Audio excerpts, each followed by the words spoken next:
Soy Ángela Maldonado, me encuentro en mi taller para hablaros sobre mi trabajo, para este proyecto que se celebra en Córdoba. Bueno, mi interés por la joyería realmente no existe, ¿no? O sea, no estaba dentro de mi campo de imaginación ni siquiera, ¿no? Yo realmente lo que muestro es interés por el arte en general, y entonces me voy a la Amateur, ¿no? A la Escuela de Arte y Oficio. Entonces, una vez allí es cuando yo miro las posibilidades de la salida a los oficios que había allí, que ofrecía la escuela, y el oficio que elegí fue la joyería. El hecho de crear joyas fue algo novedoso, y mi padre pues me dijo: pues mira, este oficio te va a ir bien porque es exactamente igual que trabajar el hierro, solo que en chiquito todo. Y ahí, pues ahí me metí. Entonces ya empecé pues a conocer este mundo del que yo no tenía ni la más mínima idea, ¿no? El oficio de mi padre pues está muy presente en mi vida, ¿no? Porque yo me crío en la fragua, aprendo el oficio, la forja artística. Mi padre trabaja mucho con muchísimos artistas, con diseñadores, y entonces estamos todos los hermanos y mi madre, y estamos siempre pues cerca de la fragua y trabajando allí, ¿no? Aprendiendo el oficio, forjando. En mi caso yo hacía diseños para mi padre, luego los trabajábamos, y entonces ese oficio pues yo lo aprendí, ¿no? Y entonces yo lo que es forjar el hierro es algo que siempre ha estado presente en mi vida, es como un leitmotiv, ¿no? Entonces pues ese hecho, ¿no? de forjar el hierro, esa textura, esa estética, ¿no? Pues siempre ha estado ahí en mi cabeza, ¿no? Y entonces cuando yo caigo en joyería, pues mi idea era trabajar la plata tal y como yo había aprendido a trabajar el hierro. Y entonces esa influencia está presente en mi trabajo desde el principio hasta hoy, y seguirá estando ahí, mi visión herrera de la joyería, ¿no? Entonces, cuando yo me vengo aquí a mi taller, pues cuando yo empiezo una andadura difícil, yo dibujo unos diseños constantemente que estaban muy fuera de mi alcance, de lo que yo era capaz de crear, ¿no? De mi alcance técnico. Entonces, claro, ahí había una frustración muy grande, ¿no? Entonces decido que voy a aprender las técnicas, a ejecutar las técnicas todo lo mejor posible. Entonces, todo lo que hago durante un tiempo son ejercicios. Toda mi pieza la fundo, las trabajo, las fundo, hasta que empiezo a crear piezas sencillas, correctas, ¿no? Con mi diseño, pero que empiezan a estar correctamente según mi criterio, ejecutadas con las técnicas que había decidido hasta ese momento utilizar, ¿no? Realmente lo que hago es que me pongo a prueba a mí misma, ¿no? Porque yo estoy en un punto en el que digo, vamos a ver, a lo mejor yo no sirvo como joyera, a lo mejor estoy metida en un oficio que realmente yo no sirvo para este oficio. Yo lo que hago es que me pongo a prueba a mí misma. Solicito aquí en mi pueblo la sala de exposiciones y monto mi primera exposición, ¿no? Voy a ver si mis piezas son aceptadas o no, y qué mejor manera que ponerlas a la venta al público y ver si la gente las compra, las usa, se las pone y ver luego qué pasa, ¿no? Entonces, bueno, mis expectativas pues eran bastante bajas, pero la exposición funciona, pues yo pues cojo otro camino y hago otra cosa, ¿no? Con mi vida. Entonces, ¿cuál fue mi sorpresa? Que la exposición fue un éxito que yo no esperaba. Prácticamente yo vendí todas las piezas que había expuesto y estuve un año entero trabajando por encargo de esa exposición, ¿no? Entonces yo ahí empecé ya a tomarme en serio mi trabajo, o sea, a tomármelo ya de una manera más profesional, y lo que seguí haciendo durante mucho tiempo fue eso, aprender técnicas e incorporando técnicas cuando yo ya tenía aprendida una, o sea, aprendida es ejecutarla de una manera correcta, ¿no? ir añadiendo técnicas nuevas, ¿no? Y entonces es cuando empieza mi trabajo a evolucionar, ¿no? Porque yo tengo unas miras, tengo un sitio donde yo quiero llegar y entonces yo voy hacia allí, ¿no? Bueno, yo creo que la mujer históricamente ha sido la percha, ¿no? Ha sido la musa, ha sido, pues eso, el escaparate, ¿no? La belleza, la que no tiene voz y la que no tiene cerebro para crear, ¿no? Nunca ha sido, o no ha sido tanto, la creadora, la hacedora de ideas, ¿no? Más relegada a eso, a la belleza, a la percha y a la musa, a la inspiración, ¿no? Y pues la mujer un poco siempre ha sido desposeída de creatividad, de artífice, de ser el motor que mueve algún sector, ¿no? Como mente pensante, como mente creadora, ¿no? A la hora de crear una pieza, pues parte siempre del diseño, ¿no? Y el diseño es el que va a marcar el camino que va el proceso de esa pieza, ¿no? De creación de esa pieza. Parto de un boceto, voy definiendo ese diseño y luego empiezan ya las leyes de las matemáticas, ¿no? El dibujo técnico para definir, pues, tanto medidas, grosores, volúmenes. La técnica va a ser la que sea más eficiente para ese diseño, más, que mejor resultado dé.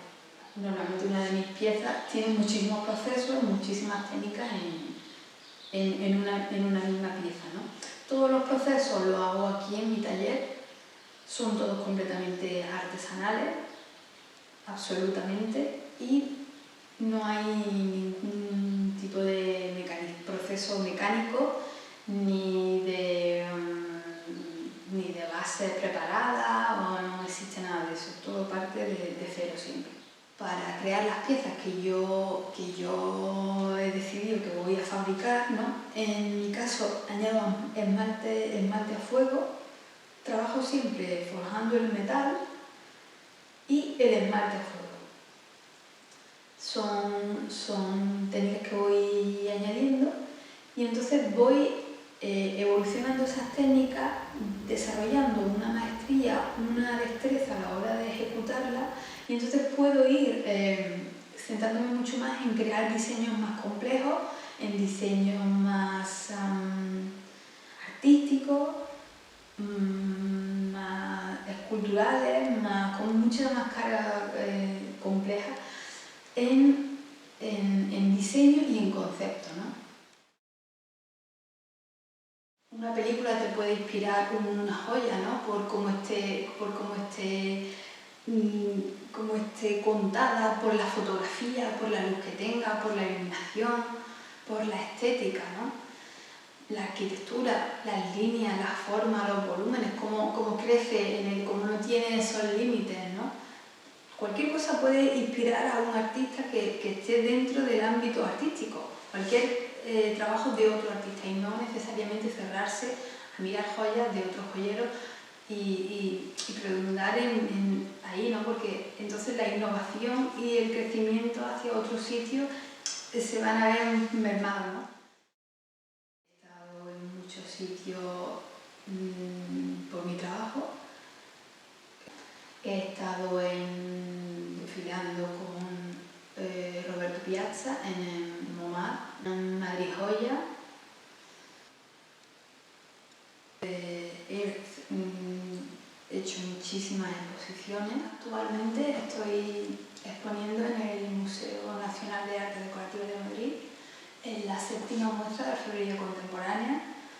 Básicamente mis proyectos están dirigidos fundamentalmente a desarrollar diseños en los que estoy trabajando, en crear nuevas piezas, en dar un paso más de lo que ya llevo hecho en cuanto a diseño, en cuanto a conceptos, en cuanto a la innovación de las técnicas que voy teniendo cierta destreza al dominar. Muchísimas veces ese dominio de las técnicas hace que innoves en las técnicas y entonces crees una pieza que el propio concepto parte de esa técnica que tú has evolucionado o dominas de tal manera que has jugado con ella. Y al jugar con una técnica, pues lo que creas es algo nuevo, ¿no? Y el proyecto, actualmente estoy trabajando en la colección La Antigua Grecia, que es una colección muy compleja que está inspirada pues, en la cuna de la civilización y a la que estoy imprimiendo pues,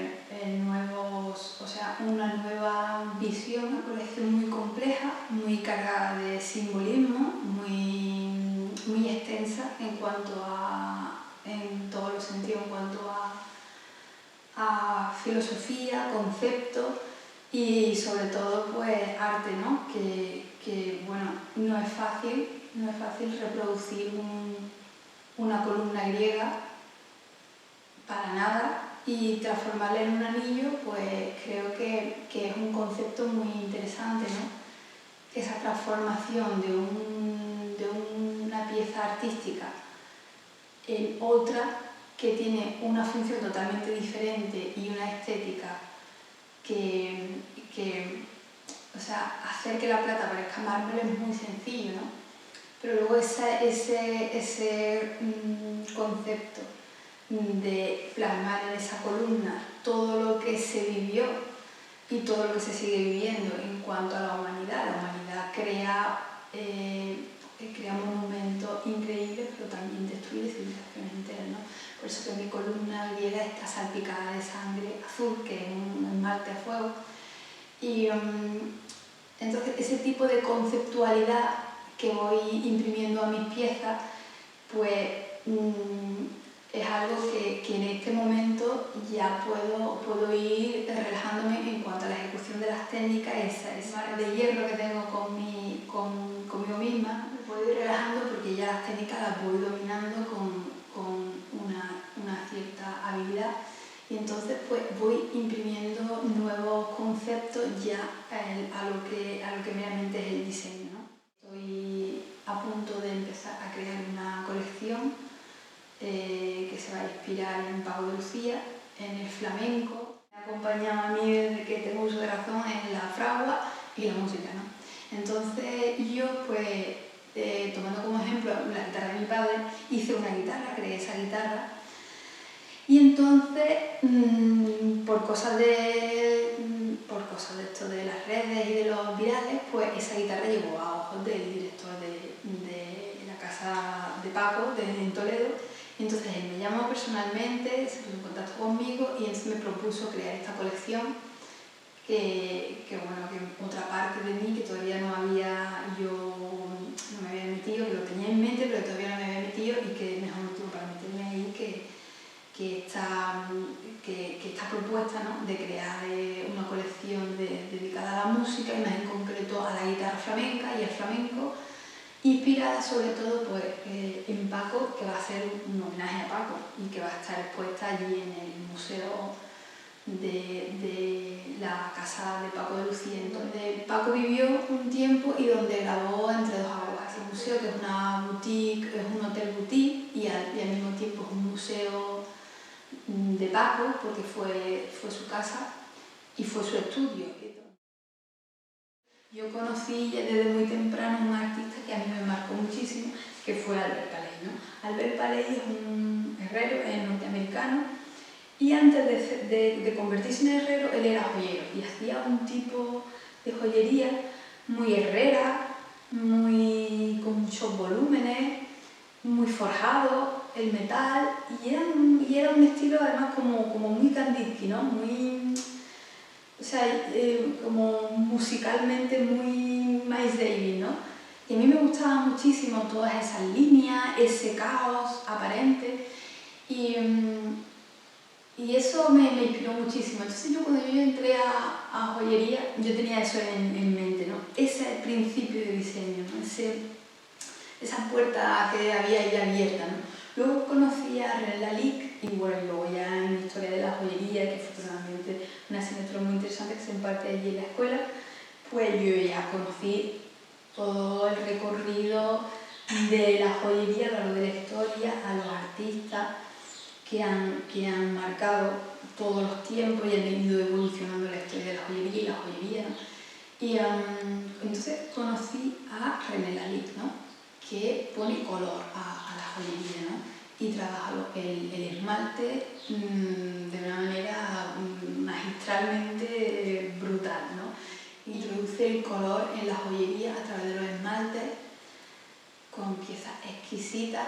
Y claro, evidentemente cuando tú ves piezas de René Lalique por primera vez y empiezas a ver sus piezas y empiezas a indagar en su trabajo, claro, evidentemente no puede quedar otra que te influya y que quiera pues explorar el mundo de los esmaltes e incluirlos en tu trabajo. Porque yo, mi primera expresión artística fue la pintura. Yo pintaba al óleo y pintaba con mucho volumen. Entonces lo de añadir color era inevitable, ¿no? Yo creo que mi trabajo es difícil de clasificar, ¿no? Pero dado que la joyería de autor es una joyería que tiene muy democratizados los materiales, ¿no?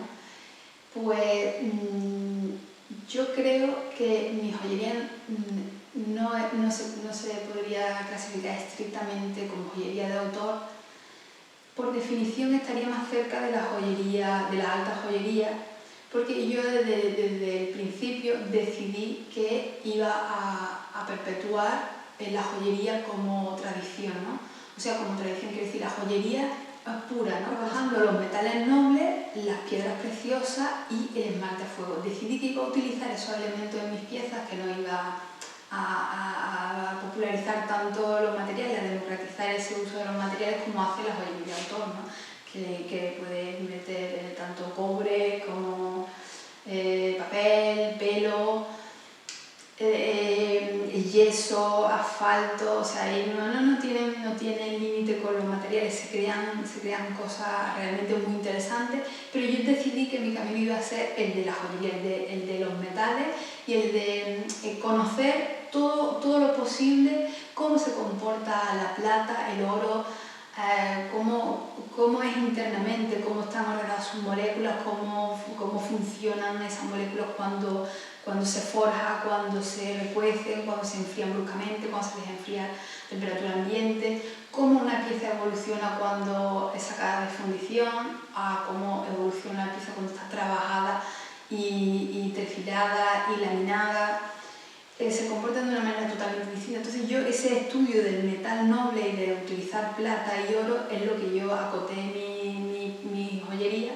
El uso de los materiales nobles y solo de los materiales nobles, de las piedras preciosas con calidad gema y los esmaltes a fuego, pero además por la ejecución de las técnicas, ¿no? Digamos que también en la joyería de autor la ejecución de las técnicas no siempre es tan importante porque como está tan democratizado el uso de cualquier tipo de material, no necesitas desarrollar con destreza y con maestría, por ejemplo, un hilate en pavé o un cincelado o un repujado o la talla tallar la pieza. No necesita desarrollar esa maestría en esas técnicas que va a usar siempre en la joyería tradicional, porque utilizan muchos materiales muy distintos, por lo tanto es más el efecto que causa la pieza que lo que sería el desarrollo de las técnicas propias de la joyería tradicional. Entonces en ese sentido me sigo sintiendo más cerca de la alta joyería. La pieza de alta joyería pues normalmente es una pieza sacada de fundición, de un diseño clásico, con el típico diamante o zafiro azul o el rubí típico.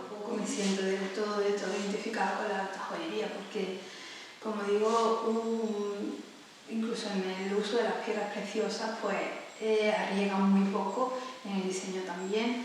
Y yo, en contraposición a este detalle de las piedras preciosas, utilizo sobre todo y máxime piedras preciosas raras, piedras preciosas con calidad gema siempre. Entonces, como arriesga tan poco, en ese sentido no me siento identificada, ¿no?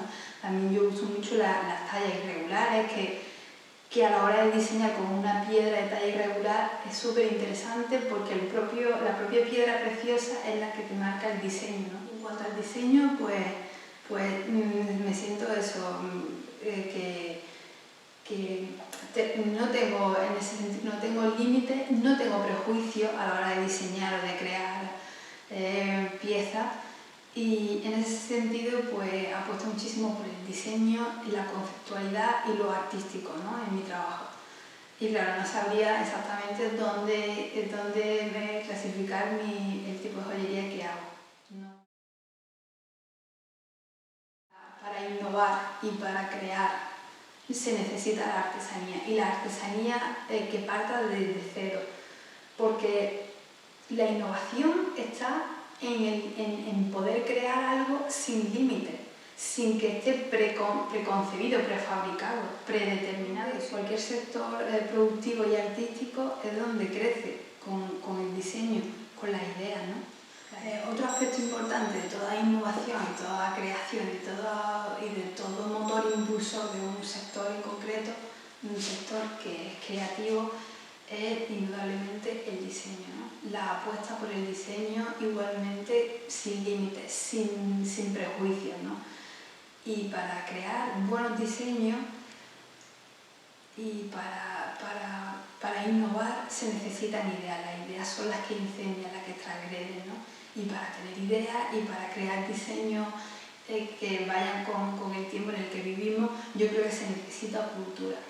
La cultura es muy importante, la cultura de la historia del arte, de la historia de los artistas que han revolucionado el arte, de los que han creado las cosas nuevas, qué filosofía los ha llevado a esa tangente, a coger esa tangente de esa idea que no estaba vista hasta ese momento, ¿no?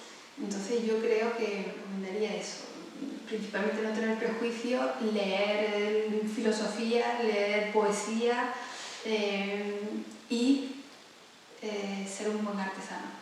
Hay que apostar por eso, por la artesanía, por la excepcionalidad en la artesanía. Yo diría que es lo más futurista que se puede hacer hoy en día, es apostar por la artesanía y por la cultura. Yo creo que con esos dos elementos bien trabajados se puede innovar en cualquier sector